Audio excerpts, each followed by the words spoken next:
India takes pride, rightly so, in having unicorns that even China could not match.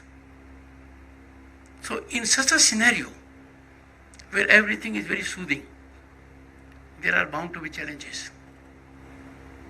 Our growth, unfortunately, is indigestible to some. Our phenomenal rise कुछ लोगों को हजम नहीं हो रही है, उनका हाजमा खराब हो जाता है. We should be relishing it, enjoying it, getting benefit of it. वो देश में और विदेश में जाकर एक ही काम करते हैं, to run down our institutions, to taint, tarnish and demean our institutions. You can't be silent spectators. If you think the person is right, support. If you think the person is wrong, you must voice your concern. Your silence will resonate in your ears for years to come.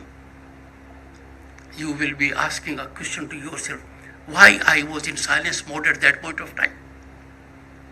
You all will be trained lawyers, trained people in law. You will be taken to various professions, vocations, maybe in litigation, non-litigation, in policy making. You have large number of avenues before you. You must ask a question to yourself. Can anyone be above law? Am I right? Can anyone in a democratic governance, in a society governed by rule of law, be above law? No. You may be anywhere. You can't be above law. You are accountable to law. The long arm of law will reach the neck of anyone. There will be a knock at the door. But we have a sinister mechanism, a pernicious style, most illegal, unacceptable. You get a notice from an agency, you go to street. Where are we heading? If you get a notice from an agency, we have a robust judicial system. Why don't we go there? And our robust judicial system has delivered.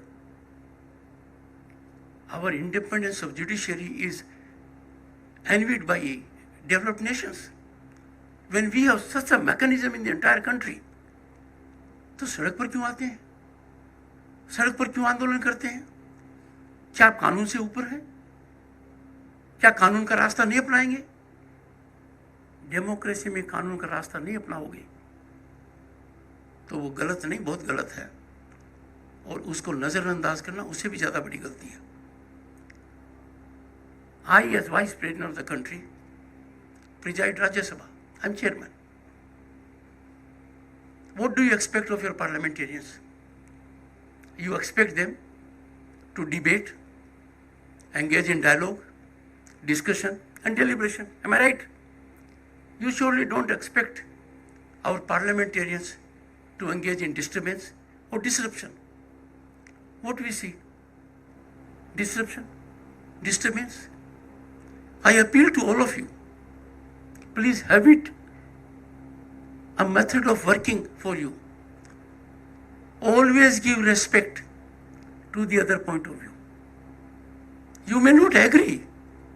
You may thoroughly disagree. You may discard it.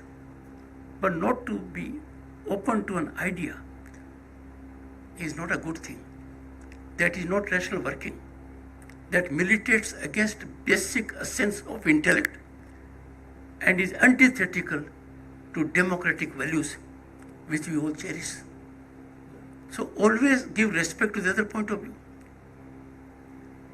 There can be no greater force in a democracy than the student power, than the youth power. If Bharat will be at 2047 when it celebrates centenary of its independence. I may not be around. Some of us may not be, others will be. But you are the foot soldiers. You will have to take Bharat at pinnacle on your shoulders. And that you can do only by subscribing to our democratic values, our civilizational ethos, our work culture. We must learn to place interest of the nation ahead of anything else. This is not optional. This is not compulsive. This is the only way. As citizens of Bharat, we have no option but to always think of our motherland, believe in our nationalism. Secondly, when the world looks at us with pride, why should we not be proud citizens of Bharat? Why not? And why should some of us feel sad when India is on the rise as never before? And therefore my appeal to you, I am not a stakeholder in politics. I don't get involved with politics. But I am involved with your future. Because in you, I see my young days. I had a very difficult life. Could not get good education. Lucky, I had to walk 7-8 kilometers for my class 6. Luckily for me, there was an advertisement, admission to Sainik school. I got full scholarship. That changed my life. And therefore, when I went to Sainik school, Chittorgarh, I said biologically, I was born in village Kitana. But my real birth was in my academic institution.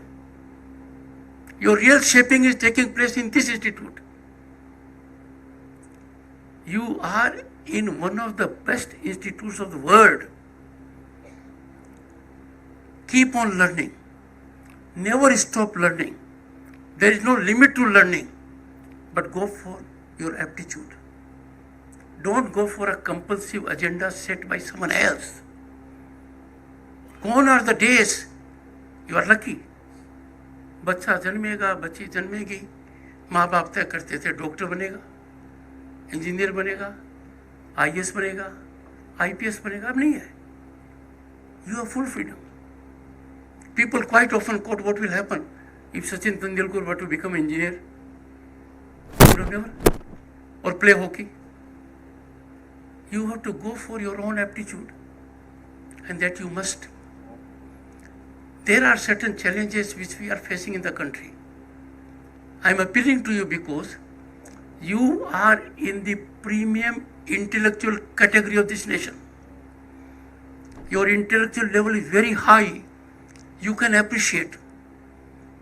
When India is on the rise, when something important is taking place in our country, when the World Bank president is telling us what India has done in 6 years in digital work can't be attained in 47 years.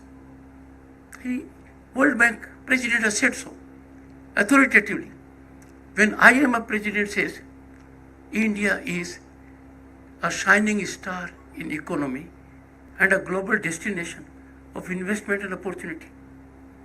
And I know for a fact, by virtue of being governor of the state of West Bengal, that from April 1, 2020, 800 million people in this country are getting free food, rice, wheat and pulse.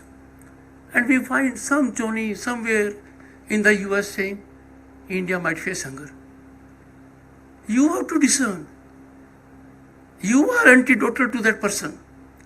You have to neutralize anti-Bharat narratives. We cannot allow people to shame us for no reason. If you don't speak out, if the most premium intellectual category does not speak out, then the progress of the nation will be impeded. And that should never happen. I am sure that will not happen. I can keep on going, but Supreme Court on Monday and Friday, SLP days, you know it. I'm not saying it seriously, but people comment that in 2-3 minutes, no one knows what has happened, either dismissed or notice issued. But on Tuesday, Wednesday, Thursday, your real mettle is tested. Your spinal strength is tested. I beseech all of you to have hunger for knowledge. You must excel in your subject. You must be innovative. we have 3 legislations coming in Parliament. Very important legislations. They decide our criminal jurisprudence, our civil code, and our evidence laws. They are before a committee which is headed by a member of Rajya Sabha, appointed by me. I will expect all of you to read those 3 legislations, carefully go through them, brainstorm amongst themselves, have group discussion. आखिर मैं तो हूं ना, मेरे तक पहुंच सकते हो. आपको एक किस्सा बताता हूं, क्योंकि आप रिएक्ट नहीं कर रहे हो तो रिएक्शन मोड में लाऊंगा. बंगाल के अंदर we had enormously talented chief minister Mamata ji. तो ममता जी ने एक पोस्टर लगवाया, मैं हूं ना. अच्छा पोस्टर था. पता नहीं मेरे दिमाग में क्या फितूर आया, मैंने साहब मैं भी तो गवर्नर हूं. तो मैंने कहा मैं भी हूं ना. मैं भी हूं ना कैचअप कर गया साहब. So all your suggestions, if they come to me, they will be considered. But don't miss the opportunity for 2 reasons. One, the committee is very high powered. They do a lot of good work. It is of very talented people. So please examine those bills. I will ensure that the Honorable Vice Chancellor gets those bills as referred to the Joint Parliamentary Committee within the next 2 days. 1. An institution can grow only when it is in synergic contact with other institutions, when it thinks beyond itself, when there is connectivity all around. So I am President of Indian Council of World Affairs.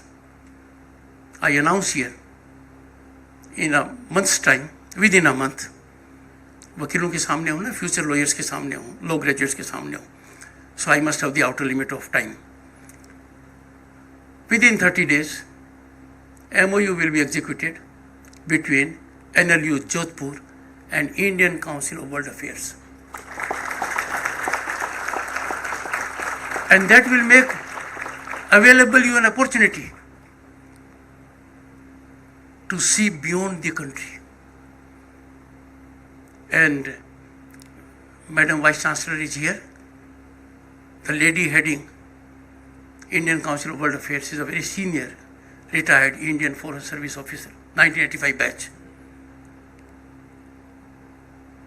And I am sure she will do justice. और अब तो कमाल है, Parliament has cleared Women Empowerment Bill. The 2 ladies together will be 1 + 1, 11, not 2. I have no doubt about it. You must have all understood that sublimity, softness, elegance, carefully chosen words of your Vice Chancellor indicate of a tsunami for you. I can tell you she will be a very, very tough Vice Chancellor. And a tough Vice Chancellor is one, a tough faculty member is one, whom you lament while you are in the institute, but you express your gratefulness all your life thereafter. So they will make your life. Lot is happening in Delhi, which was not there before, like Prime Minister's Museum, like Bharat Mandapam, one of the best in the world, and Yashobhumi, bigger than Bharat Mandapam, all in a space of 2 months inaugurated. War Memorial, and then you can avail to peep into the working of Rajya Sabha. So I will request the Honorable Vice Chancellor to send 5 interns during winter session of Parliament to assist me. We'll take care of them. We'll take care of the interns very well. I have already initiated this process from Northeast. You cannot believe the kind of talent I saw.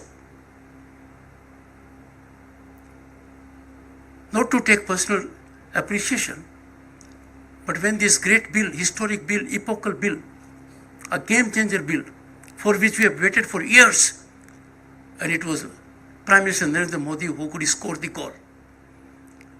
When that was being debated in Rajya Sabha on 21st of September, 17 women parliamentarians were on the chair which I occupy. Boys and girls, 17. You had the occasion to see P.T. Usha. You had the occasion to see Jaya Bachchan. You had the occasion to see Konak. You had the occasion to Sulajata, and many more. 17. Each of them was hesitant to begin with. And the moment their term ended, they said, when next? They were in full command and control. So never fear failure, what I said earlier. I'll take some questions, make them very tough. I'm used to taking tough questions. Okay? Thank you.